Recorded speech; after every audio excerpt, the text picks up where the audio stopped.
और 20 सेकंड में एक ऐतिहासिक पुल धराशायी हो गया। ये पुल था अमेरिका के मैरीलैंड शहर में बना हुआ, जो कि सोमवार को एक शिप के टकराने के बाद ढह गया, लेकिन चालक दल की सूझबूझ से ये टल गया। दरअसल शिप पर सवार 22 भारतीयों के क्रू दल ने इमरजेंसी कॉल कर खतरे की पूरी जानकारी दे दी, जिससे हादसे से पहले ही फ्रांसिस स्कॉट की ब्रिज पर ट्रैफिक को रोक दिया गया। एक साइड पे अगर यूएस में कोई ऐसा इंसिडेंट हुआ है तो प्रॉपर उनके प्रेसिडेंट ने आके ये बोला है कि भाई इंडियंस ने हमारी जान बचाई है, और दूसरे नंबर पे उनके प्रेसिडेंट बकायदा तौर पे अगर आप 9/11 के साथ कंपेयर कर लें, हाँ, कि 9/11 में जो एक मसला हुआ था उसमें डायरेक्टली किसके ऊपर इल्जाम लगाया था? पाकिस्तान के ऊपर इल्जाम लगाया गया। अब उसमें उन्होंने पाकिस्तान पे डायरेक्ट इल्जाम लगाया। अभी ये वाला वाकया उन्होंने कहा कि हमारे इंडियंस ने हमारी जान बचाई है। तो आप खुद देखें कि हम इस जगह कहाँ पे खड़े हैं, हमारा इमेज क्या है, उनका इमेज क्या है, और उनका इमेज क्या है। United States and India's friendship is the most important friendship in the world today. These are my words. I feel this deeply. Two largest democracies in the world have never worked more closely. Now really the question is, can we get our feet to move even more quickly in the same direction? As I've said, it's not just the US plus India. It's not an additive relationship. It's US times India. It's multiplicative. Question ये नहीं है. The question is कि in which direction the country is going. And the direction here is very clear. Direction हमें बहुत बड़ी ज़्यादा समझ आ रही है कि हम किस डायरेक्शन में जा रहे हैं, और हमारी डायरेक्शन और दुनिया की डायरेक्शन में ज़मीन आसमान का फ़र्क को साफ आकर बाल्टीमोर के मेयर और यूएस प्रेसिडेंट जो बाइडेन ने अपनी स्पीच के जरिए कर दिया है कि वो इंडियंस ही हैं जिन्होंने अमेरिकन की जान बचाई है। जो कार्गो शिप ब्रिज के साथ टकराई उसके अंदर जो क्रू था वो इंडियंस थे, और उन इंडियंस ने SOS भेजा, जिसकी वजह से ब्रिज के ऊपर की एक्टिविटी को रोका गया और बहुत से अमेरिकन की जान बचा ली गई। और इस बात की भी यकीन दहानी करा दी है जो बाइडेन ने ही कि उस शिप को टीवी रिसेंटली आप सब ने ये खबर सुनी होगी कि अमेरिका में एक ब्रिज कोलैप्स किया है एक शिप के टकराने की वजह से, और उसके बाद अमेरिका के सोशल मीडिया पे एक कैंपेन प्रॉपर चलाई गई। थोड़ी सी ये बताया गया कि भाई ये जो कोलैप्स हुआ है, ये जो नुकसान हुआ है, ये इंडियन क्रू मेंबर उस शिप में मौजूद थे जिसकी वजह से हुआ। लेकिन अब अमेरिका के प्रेसिडेंट ने एक बहुत बड़ी स्टेटमेंट दिया। उन्होंने बाकायदा तौर पे बोला है कि इंडियंस ने हमारी जानें बचाई हैं इस नुकसान में, इस वाकये में। दिलशाद भाई, सबसे पहले तो ये बताइएगा कि क्या आपको लगता है कि एक छोटी स्टेटमेंट है कि अमेरिका का प्रेसिडेंट ये बोल रहा है कि इंडियंस ने हमारी जान बचाई है, क्या कहना चाहेंगे इसके ऊपर? फिर पाकिस्तान में जो वाकया हुआ उसके ऊपर देखें, ये जो स्टेटमेंट थी ये कोई छोटा मिनिस्टर भी दे सकता था और एक कोई ऑफिशियल गवर्नमेंट ऑफिशियल भी दे सकता था, लेकिन इस स्टेटमेंट को उन्होंने जान डालने के लिए प्रेसिडेंट बाइडेन ने खुद ये स्टेटमेंट दी है, और ये कोई छोटी स्टेटमेंट नहीं है। ठीक है, क्योंकि उनका जो कैप्टन था वो अमेरिकन ही था, लेकिन वो जो 22 क्रू मेंबर्स थे उनकी वजह से शिप के अंदर वो इंडियंस थे, और पहले तो उनके ऊपर अटैक किया जा रहा था, तनकीद की जा रही थी सोशल मीडिया के ऊपर कि ये इंडियंस के ऊपर बहुत ज्यादा अटैक्स किए जा रहे थे कि भाई इंडियंस की वजह से ये हमारा नुकसान हो गया। लेकिन जो बाइडेन ने आके फ्रंट से लीड करते हुए वहाँ पे आकर उन्होंने स्टेटमेंट दी और क्लियर कर दिया। एक सवाल मेरा देखने वालों से होगा कि यूएस जो सुपर पावर का क्लेम करता है या सुपर पावर है, एक साइड पे अगर यूएस में कोई ऐसा इंसिडेंट हुआ है तो प्रॉपर उनके प्रेसिडेंट ने आके ये बोला है कि भाई इंडियंस ने हमारी जान बचाई है, और दूसरे नंबर पे उनके प्रेसिडेंट बकायदा तौर पे अगर आप 9/11 के साथ कंपेयर कर लें, हाँ, कि 9/11 में जो एक मसला हुआ था उसमें डायरेक्टली किसके ऊपर इल्जाम लगाया था? पाकिस्तान के ऊपर इल्जाम लगाया गया था। ठीक है, पाकिस्तान की इन्वॉल्वमेंट थी या नहीं थी वो एक अलग बड़ा मसला है, उसके बाद फिर कभी वीडियो करेंगे, लंबा टॉपिक है। अब उसमें उन्होंने पाकिस्तान पे डायरेक्ट इल्जाम लगाया। अभी ये वाला वाकया उन्होंने कहा कि हमारे इंडियंस ने हमारी जान बचाई है। तो आप खुद देखें कि हम इस जगह कहाँ पे खड़े हैं, हमारा इमेज क्या है, उनका इमेज क्या है, और उनका इमेज क्या है।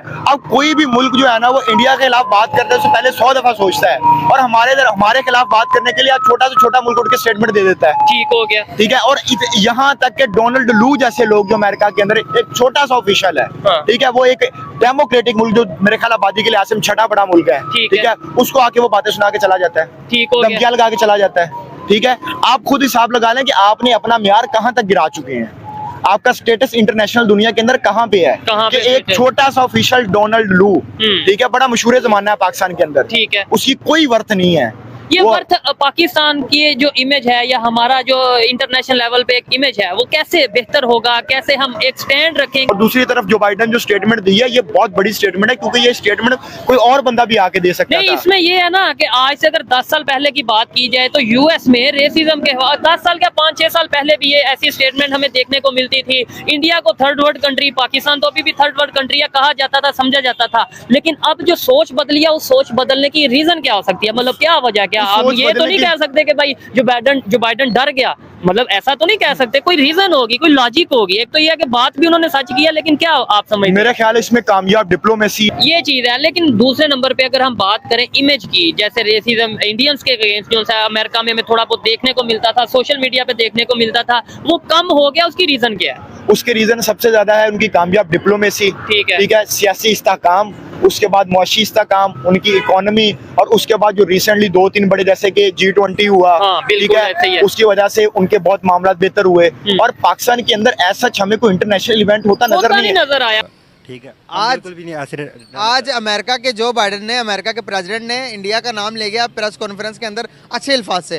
क्या उनके अच्छे अल्फाजों से बात करने से उनको कोई, इंडिया को कोई बेनिफिट होता है इससे, या नहीं हो सकता? बिल्कुल एब्सोल्युटली, वो एक पूरे स्टेट को रिप्रेजेंट करता है उनका प्रेसिडेंट, ठीक है, और स्टेट को रिस्पेक्ट दे रही है, तो ऑब्वियसली हर बंदे की रिस्पेक्ट है वो, ये बहुत बड़ी बात है। इसका क्रेडिट किसको जाता है? इसका क्रेडिट उनकी स्टेट को जाता है और जो नरेंद्र मोदी को जाता है, जिन्होंने इतनी अच्छी प्रोग्रेस दी एज ए पॉलिटिशियन और एज ए उनके सरबराह के स्टेट ऑफ द हेड के। और हम यहाँ पर कहते हैं कि हमारे जो लोग हैं इस मुल्क के बशिंदे कहते हैं कि भाई इंडिया के साथ तल्लुकात नहीं रखने, उनके साथ कोई मामलात हो नहीं रखने, ट्रेड नहीं करनी, उनको उससे फ़ायदा होगा। तो ये किस तरह की स्ट्रेटजी है हमारी, किस तरह की सोच है? क्या हम लोगों में इतना ज़्यादा भर गया है कि हम अपने पड़ोसी से नफरत कर रहे हैं, जो कि दुनिया की 5वीं बड़ी मशहत है? देखिए, हमें ना फर्स्ट ऑफ ऑल इस्टेब्लिशमेंट ने हमारे माइंड में एक चीज़ डेवलप कर दी थी स्टार्ट से ही कि इंडिया से जंग है, ठीक है, और इंडिया से जंग का वो फ़ायदा उठाते थे। इस वक्त ये फ़ायदा उठाते थे कि हमें सिंपैथी देते थे, हम उनको सिंपैथी देते थे, ठीक है। उसके अलावा उनकी प्रोग्रेस कोई नहीं है, क्योंकि वो एक भी जंग जीते नहीं है, ठीक है।